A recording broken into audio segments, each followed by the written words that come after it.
everyone, this is Marianne and welcome to my channel. Today I just have a quick video for you all. In this video I want to show how I changed the boxes on my daily planner pages after the pages have already been printed and when the pages are already in use. Here are my daily planner pages for the month of November. You have seen me make these pages and you have also seen me plan on these pages. I will link the relevant videos down in the description box. But just the other day, I saw my doctor and he put me on one medication for 30 days, and it needs to be taken 3 times a day after meals. And knowing how forgetful I can be and knowing my need to track the important things, I need to put that medication in my planner. In my tracking page on my planner, I already have an area where I track my maintenance medication for my medical conditions, as well as my vitamins, all of which need to be taken once a day. I just gray out these circles right here after I have already taken each medication.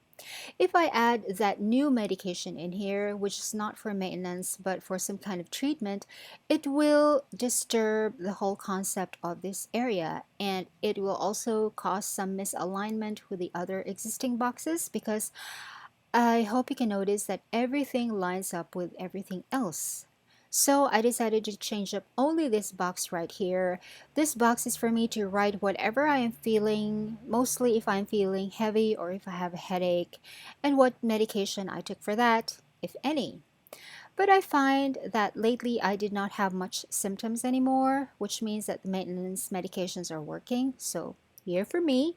So I decided to change up this box to include my temporary medication that will run for 30 days. I went to my computer and I made a layout of only the boxes affected. The software I'm using is called Pages and it is native to the Mac. If you have a Mac computer, you will already have Pages in your computer. Pages is very easy to use. It's not as full-featured as Adobe InDesign, which I used to use a lot for many years. But in my experience with both InDesign and Pages, I found that Pages can pretty much do the same things that I have done on InDesign before. And I printed out that sheet on this paper. It's just ordinary typewriting paper, which is thinner than the paper I used for my actual planner pages. For the planner pages, I used the 100 GSM paper, which is kind of a requirement of disc-bound planners. You need thicker and stiffer paper, but for pasting over things, thinner paper will do. Here is a close-up of the existing box for symptoms. And here is the new box I am pasting over it that includes my 3 times a day medication for 30 days. As you can see, the new box still aligns with everything else and I still have space to write in symptoms for the day. And this space is actually enough for me because I have teeny tiny handwriting. If you have seen any of my Plan With Me videos, you will know what I am talking about. Another thing that I have to change is this box right here. This box is for listing down tasks that I need to do for work. It used to be that my work only referred to the handmade notebooks from the Unplanned Life, which is currently being managed on one Facebook page, which I will link down below. But through the course of the months, there have been other work streams that were created, and putting all of them together here in this same box have started to become confusing for me, so I decided to have different boxes for the different work streams that I now have.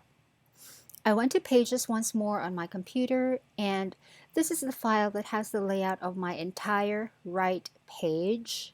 And I did the layout right here just to see how everything will work with everything else that I will keep the same. The different work streams that I have now are the handmade notebooks, represented by the notebook icon at the top, Etsy, which is the second box down. I will be reopening my old Etsy store soon, so please watch for the announcement. And the third box down is for the weekly investment and other occasional work that comes along but which are not constant. The most constant are the notebooks and Etsy, so they have their own spaces all to themselves.